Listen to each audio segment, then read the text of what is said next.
Hello et bienvenue dans une nouvelle vidéo. Aujourd'hui, comme chaque lundi, on fait notre Will I Buy It hebdomadaire. Le concept reste le même. Chaque semaine, je me rends sur différents comptes Instagram pour aller checker un petit peu les nouveautés, les dernières annonces en termes de make-up, skincare, beauté de manière générale et je vous donne mon avis. On commence avec la page Instagram de Trendmood et la première chose que je vois, ce sont des vernis de la marque Pleasing, donc de Harry Styles. C'est la collection de Super Magic Family Time, il y a donc 4 vernis. D'habitude, je couvre pas les lancements des marques des célébrités parce que vous savez que ça m'horripile un petit peu. Là, j'en parle parce qu'en fait, au-delà du fait que, bon, voilà, on sait tous ce que j'en pense, je vois pas bien le timing là pour moi il est un petit peu off parce que sortir des vernis comme ça colorés pastel avant Noël, moi personnellement c'est pas ce que je recherche. Après ça reste très personnel. Bon, en soi il n'y a pas forcément de mauvais ou de bons moments pour sortir des couleurs, hein, chacun fait ce qu'il veut. Mais là j'en parle parce que plus parce que voilà je comprends pas trop le timing. Bon de toute façon on sait que ça va pas m'intéresser hein, par principe, mais surtout pas maintenant en plus. Chez Melt Cosmetics, on a une nouvelle collection de produits à sourcils.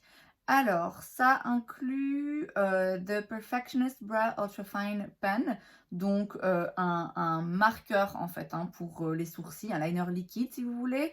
Ensuite, le Max Hold Brow Gel, qui est donc un gel transparent, hein, si je vois bien, pour faire tenir les sourcils. Et enfin, un Brow Pencil Perfectionist Brow, qui est donc un crayon à sourcils, on va dire, plus classique. Donc les prix sont respectivement de 24, 25 et 22 dollars. Bon voilà, c'est le prix de produits à sourcils de ce genre de marque. Vous pouvez aussi avoir un bundle, donc j'imagine 3 produits du coup pour 50 dollars. Ça peut vraiment valoir le coup. J'ai jamais rien testé de chez Melt. J'ai déjà été tentée par certaines de leurs palettes. Ils ont parfois des harmonies de couleurs assez intéressantes. J'ai déjà été tentée aussi par des produits pour le teint, des blushs et des highlighters entre autres, il me semble. Enfin, ils ont quand même pas mal de choses qui m'intéressent mais qui m'ont jamais suffisamment intéressée pour que vraiment je saute le pas. Bon, là, les produits à sourcils, clairement, moi, c'est pas forcément le genre de produit que j'ai envie absolument de tester, donc ça va pas m'intéresser, mais c'est intéressant de manière générale de la part de la marque de sortir une gamme de produits à sourcils. Et ce truc de bundle, là, franchement, si vous êtes certain d'utiliser les 3 produits, c'est pas mal. Chez Charlotte Tilbury, on a une Mystery Box. C'est donc une boîte mystère, hein, sans surprise, dans laquelle il y a 7 produits taille réelle qui coûtent 125 dollars, mais qui a une valeur de 250 dollars. Alors, je suis toujours partagée par rapport à ce genre de boîte mystère. Déjà, bon, j'entends bien, voilà, ça peut être fun d'avoir une petite surprise, mais je trouve que c'est typiquement le genre de produit, c'est dédié aux personnes qui voudraient en faire des vidéos. En tout cas, moi, c'est ça que j'ai en tête. J'imagine mal un consommateur se dire ouais je vais acheter une boîte où je sais pas ce qu'il y a dedans juste pour moi pour mon plaisir. Alors après peut-être que je me trompe complètement.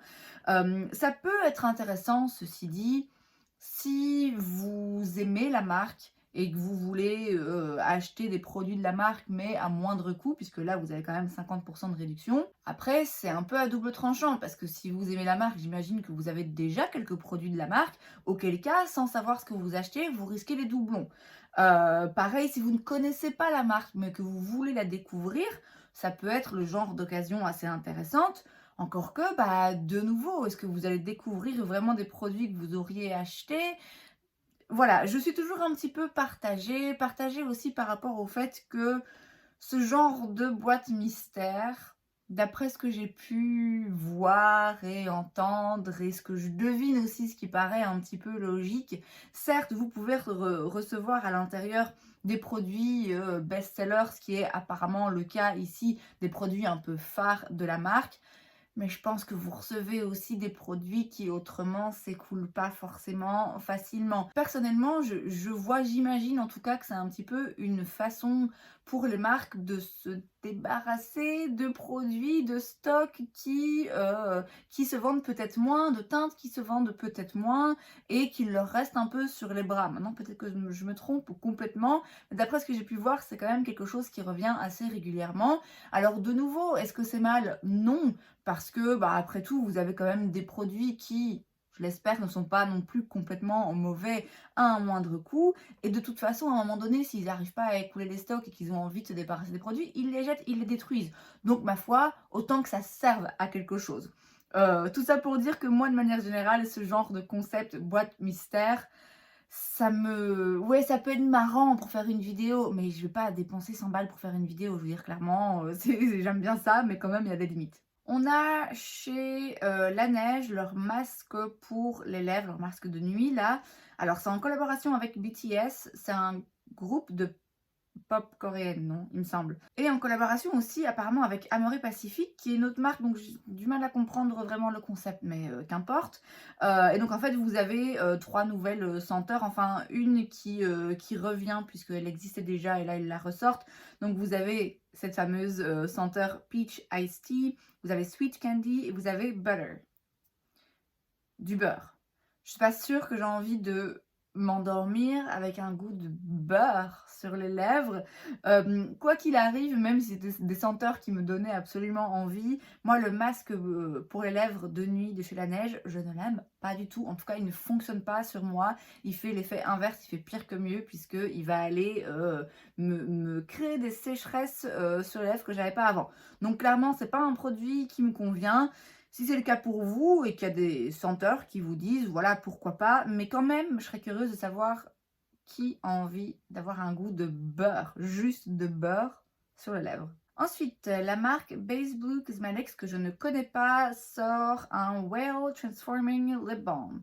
C'est donc un baume à lèvres qui réagit au pH de votre peau pour créer la couleur qui vous sera la plus flatteuse. C'est bleu, enfin il y a 2 apparemment couleurs de bleu, c'est une forme de baleine. Voilà, c'est 13 $. C'est de nouveau ce genre de produit, je sais pas ce qu'ils ont en ce moment, mais ils sortent tous des produits qui réagissent au pH de la peau, ou alors c'est juste que là je les remarque plus particulièrement. C'est pas quelque chose qui m'intéresse. Il y a un élément de curiosité de se dire tiens, je me demande sur moi quelle teinte ça donnerait. De là à l'acheter, surtout quand on sait que si on veut tous les tester, on n'est vraiment pas sorti de l'auberge. Donc c'est rien qui m'intéresse, mais voilà, c'est fun, mais bon, ça devient un petit peu répétitif là. Alors, on a de nouveaux produits chez Made by Metro. On a des blushs en poudre. Vous avez 12 teintes. Alors lui, clairement, quand il sort des teintes de blush, il y va. Et alors, on n'est pas sur un petit neutre discret. C'est vraiment des couleurs flash intenses, des couleurs intéressantes. Bon, après, utilisables au quotidien par tout le monde, je suis pas sûre. Mais au moins, ça change. C'est intéressant. Ensuite, il a aussi des bronzers en poudre, 8 teintes, donc de nouveau quand même une sélection de teintes assez intéressante, contrairement à d'autres marques qui sortent 3 bronzers, light, medium, deep. Là, on a quand même des teintes un peu différentes et intéressantes. Et ensuite, il sort aussi des color cases, donc des boîtes avec des pigments en fait crémeux. Vous avez une boîte de couleurs et l'autre de teintes plutôt neutres pour travailler, j'imagine, aussi le teint. Alors en ce qui concerne les blushs et les bronzers, moi je suis pas particulièrement intéressée, d'une part parce que les couleurs, voilà, j'ai dit, sont assez intenses, même si c'est intéressant, moi personnellement ça va moins me parler. Et puis c'est certes encore un détail, mais le packaging, je sais pas c'est en forme de quoi, mais ce packaging, moi je sais que ça va m'exaspérer à ranger. En plus de ça, j'ai un blush liquide de chez Made by Metro que moi personnellement j'ai pas vraiment aimé, donc je n'ai pas forcément envie de retenter l'expérience. Et puis en ce qui concerne les boîtes avec toutes les couleurs, là ça peut être très intéressant, notamment quand on est make-up artiste, parce que du coup c'est des couleurs qu'on peut vraiment mélanger pour arriver à des couleurs vraiment personnalisées. Donc ça c'est intéressant pour un make-up artiste. Pour un consommateur lambda, de nouveau, je ne sais pas si ça va être hyper parlant. En tout cas, moi, personnellement, ça ne me parle pas. C'est le genre de truc où je me dis, ah ouais, ça peut être sympa à avoir. Concrètement, je sais que je m'en servirai pas. Mais c'est bien quand même qu'ils sortent ce genre de produits. On a des nouveaux produits aussi chez Elf. Alors, on a tout d'abord un Luminous Putty Bronzer pour 7 $. J'ai un petit bronzer de chez Elf, mais c'est un fini mat, donc il n'est pas lumineux ni rien. Je peux pas dire que j'avais particulièrement aimé le produit. Donc là, bah, c'est le même genre de formulation, sauf que c'est un fini plutôt satiné, lumineux, glowy. Moi, j'avoue que pour les bronzers, je préfère quelque chose de mat. À la limite, avoir une poudre par-dessus, un bronzer un petit peu lumineux que je rajoute en plus, pourquoi pas. Mais en fonction des teintes, quand c'est lumineux, je suis pas hyper fan. Donc ça va pas m'intéresser. Et en plus, je l'ai dit, le petit bronzer de base, je n'étais pas fan. Donc voilà, de nouveau, pas forcément envie de retenter le coup. Ensuite, il y a un mascara, c'est le Lash and Roll qui coûte 6 $, qui fait quand même étrangement penser au Roller Lash de chez Benefit. Bon, déjà, le nom ressemble, le packaging ressemble, c'est du rose clair et du noir, et la brosse a l'air quand même assez similaire. Moi, je suis pas hyper fan du Roller Lash, donc forcément, de nouveau, ça me donne pas envie d'essayer celui-là. Mais enfin, bon, Elf, c'est des produits pas chers, donc c'est toujours sympa. Chez Colourpop, quand même, on ne peut pas passer une semaine sans eux. On a une nouvelle collection, c'est la Winter Collection. Alors, ça inclut une palette, des huiles pour les lèvres, des highlighters en stick et alors une huile pour le corps de leur marque Soul pailletée, donc irisée. L'huile pailletée pour les fêtes, voilà, c'est sympa, mais clairement, c'est pas le genre de truc qui, moi, me servirait hyper souvent. Bon, les huiles pour les lèvres, voilà, sans plus. Les sticks, les highlighters en stick, pas hyper fan de base.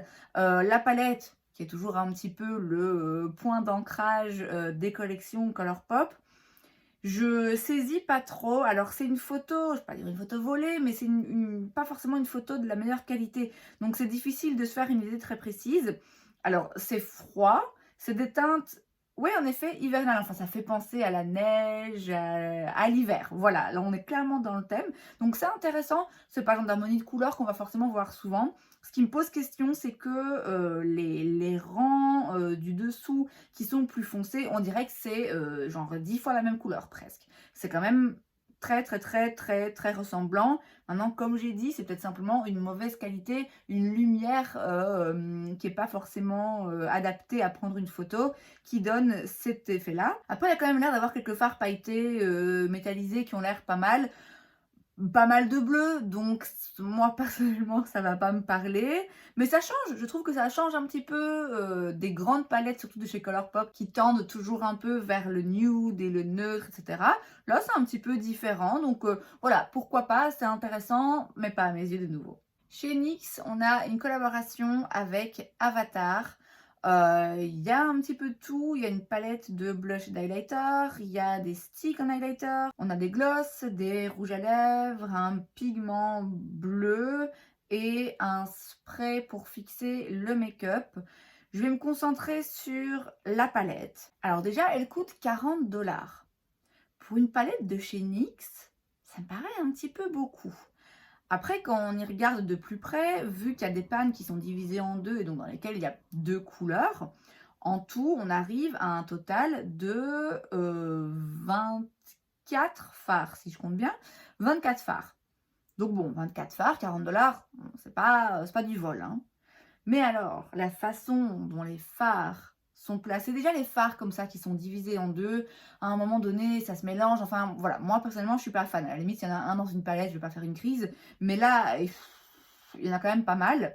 Le fait que des fards aient des tailles différentes, des placements différents, non, non, vraiment, c'est le genre de truc. Bon, d'une part, l'harmonie de couleur m'intéresse pas, je la trouve pas particulièrement intéressante, hein, personnellement. Mais franchement, même si c'était Natasha Denona qui me sort cette palette avec une harmonie de couleurs fabuleuse, rien que le packaging, je ne peux pas, vraiment, c'est au-dessus de mes forces.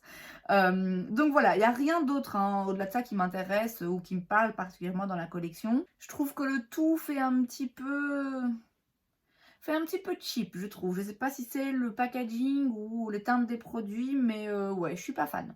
Chez Martin Cosmetics, on a ensuite Martin fait du ski, c'est donc la palette pour Noël. Il y a 18 fards, comme c'est le cas de toutes ces palettes, je pense. Alors, c'est une palette de Noël. Clairement, il y a du rouge et il y a du vert. Je l'ai dit la semaine passée, je me répète. Moi, pour les palettes de Noël, j'attends pas quelque chose d'hyper innovant et de différent. Donc, clairement, une palette de Noël, du rouge, du vert, du doré, des paillettes. Voilà, pour moi, c'est Noël. Là, en l'occurrence, je trouve qu'il y a quand même peu de doré, peu de neutre, peu de paillettes, peu de choses à accorder avec les teintes rouges et vertes. C'est très coloré et en même temps, c'est pas non plus des couleurs très spéciales. De manière générale, je suis jamais vraiment attirée par la marque, je dois bien l'avouer.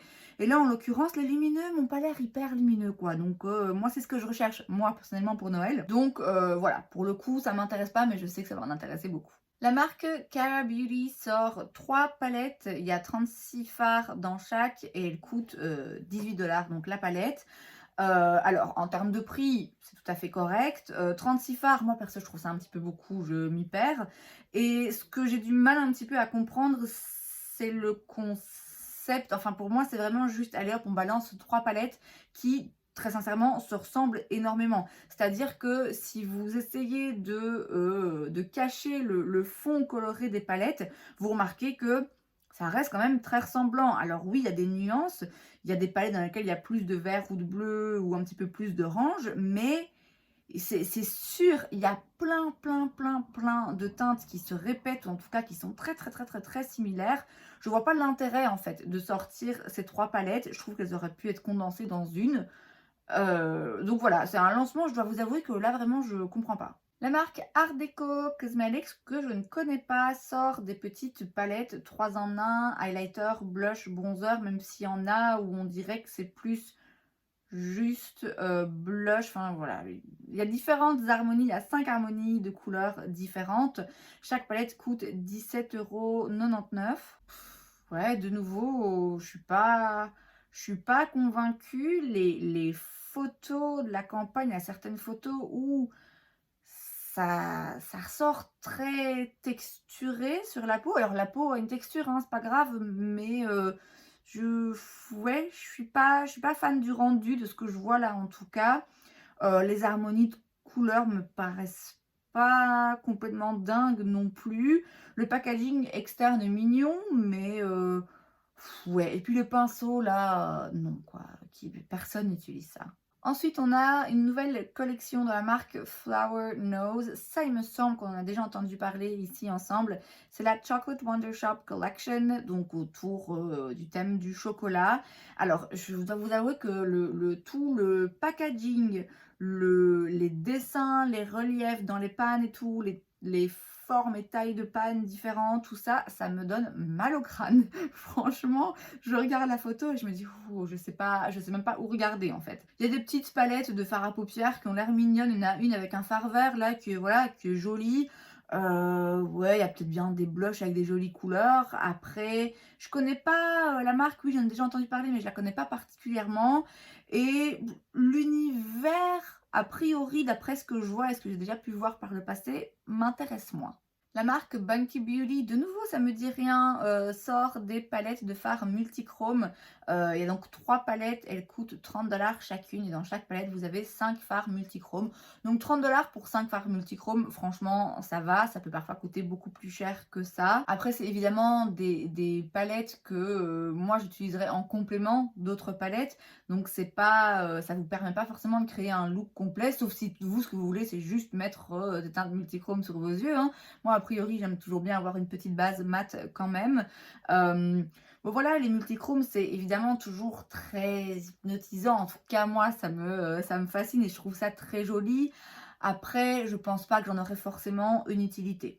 Donc là, disons que c'est intéressant si vous voulez une petite sélection de multichromes à un prix relativement correct. C'est pas mal. Je l'ai dit, je connais pas la marque, mais voilà, c'est vrai qu'ils ont l'air sympas. Chez L'Oréal, on a des nouveaux produits. On a le Telescopic Lift Mascara pour 14 $. Ils n'avaient pas déjà sorti un mascara télescopique? Non, peut-être que c'est une autre version, j'en sais rien. Bref, voilà, un mascara. Et ensuite, il y a des primers, c'est les Prime Lab Primers. Et donc, chaque primer joue un rôle différent pour atténuer les rougeurs, pour combler les pores, etc. C'est rien vraiment qui m'intéresse, à voir le mascara, hein, puisque une fois de temps en temps, il y a un mascara comme ça qui devient complètement viral et qui est dingue et que tout le monde adore. Donc peut-être que là, j'aurais envie de le tester, mais a priori, c'est rien de particulièrement intéressant pour moi. Et enfin, toujours chez L'Oréal, on a une reformulation de leur fond de teint True Match Super Blendable Foundation. On a donc 47 teintes, très bien. 13,99 $ le fond de teint et en fait il a été reformulé avec un maximum de 6 pigments qu'on a mélangés pour arriver à des sous-tons, je suppose un petit peu plus fidèles aux vrais sous-tons de différentes peaux. Ils ont aussi changé le packaging puisque avant, si je vois bien, c'était juste un flacon et là il y a une petite pompe. J'ai jamais essayé ce fond de teint. Il parle d'une couvrance médium. Je sais pas ce que valait l'ancien, je sais pas ce que va valoir le nouveau.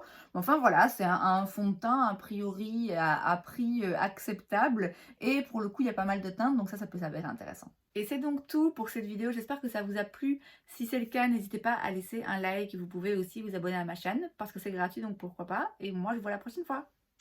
Bye!